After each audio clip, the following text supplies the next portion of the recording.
Then the पैटरिंग begin, और फिर जो थी, पैटरिंग कहते हैं कदमों की चाप को, जो आवाज़ें सुनाई देती है ना जब हम चलते हैं और हमारे पैरों की पाँव की आवाज़ आती है, उसे कहते हैं पैटरिंग। और फिर कदमों की आवाज़ आने लगी। He knew that it was the pattering of little feet, वो जानता था कि छोटे छोटे पाँव की ये आवाज़ है। वर दे बिहाइंड हिम और इन फ्रंट ऑफ हिम, लेकिन ये उसके आगे थे या उसके पीछे से चल आवाज़ आ रही थी। An animal rushed past him and whispered, एक एक एनिमल उसके पास से भागता हुआ गुजरा और वो उसने सरगोशी की। Get out of here you fool, get out, यहाँ से चले जाओ तुम पागल, चले जाओ। Before it disappeared into a hole, उसने वो जो एनिमल था उसने एक होल में गुम होने से पहले उसके कान में सरगोशी की थी कि चले जाओ तुम पागल, यहाँ से चले जाओ। Now the hole would seem to be running and mole started to run too, अब ऐसा लग रहा था कि सारे का सारा जंगल जो है वो भाग रहा है और मोल ने भी भागना शुरू कर दिया। ही रेन टू थिंग्स, ही फेल ओवर थिंग्स, वो चीज़ों के अंदर भाग भाग रहा था, चीज़ों के ऊपर गिर रहा था, वो चीज़ों के नीचे चला गया। And dose round the things, और उनके ऊपर गिरता पड़ता रहा। एट लास्ट, आखिरकार, he hid in the hollow of an old tree and listened to the pattering and whistling outside. आखिरकार वो एक दरख्त के खाली दरख्त में छुप गया, और ये देखिए पिक्चर में, खाली दरख्त में छुप गया और पैटरिंग्स एंड विस्लिंग्स को सुनता रहा, जो सीटियों की आवाज़ आ रही थी और जो कदमों की चाप सुनाई उनको सुनता रहा। He wanted to go home, वो घर जाना चाहता था, बट ही वॉज लॉस्ट, लेकिन वो गुम हो चुका था। Now he knew why rat never went into the wild wood, अब वो समझ गया था कि क्यों रैट जो था वो कभी भी वाइल्ड वुड में नहीं जाना चाहता था। ठीक है, आपके पास एक्सरसाइज है। Mister badger lived in the wild would, हमने एमसीक्यू सॉल्व करने हैं यहाँ से, बुक से जो रीडिंग किया उसमें से देख के। Mole wanted to meet mister Badger, D option इसका। Rat wanted to go to the wood, no. Stay at home, yes, Rat wanted to stay at home.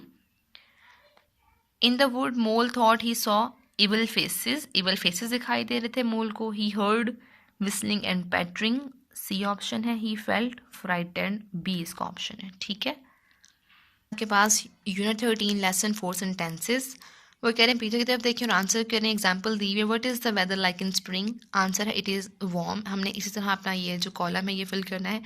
What is the weather like in spring, तो it is hot, और warm, it is warm, आपने it is को warm से connect कर देना है।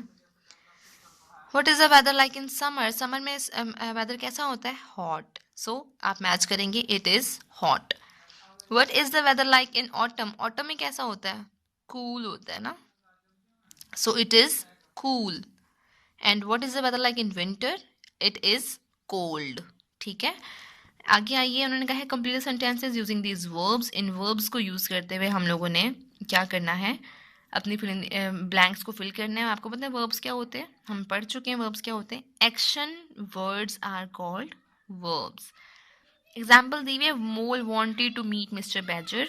अब हमने नेक्स्ट करना है, when he left the house he dash walk towards the wild wood, he started to, आपके पास यहाँ पर आपने ये स्टार्टेड टू लगाना है इसकी जगह पे।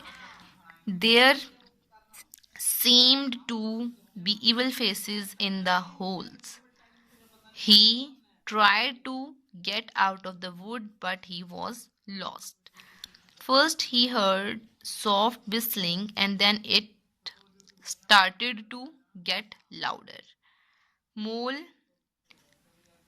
seemed to run too. मोल भी भागता, ऐसा लगता है जैसे मोल भी जो है वो भाग रहा है।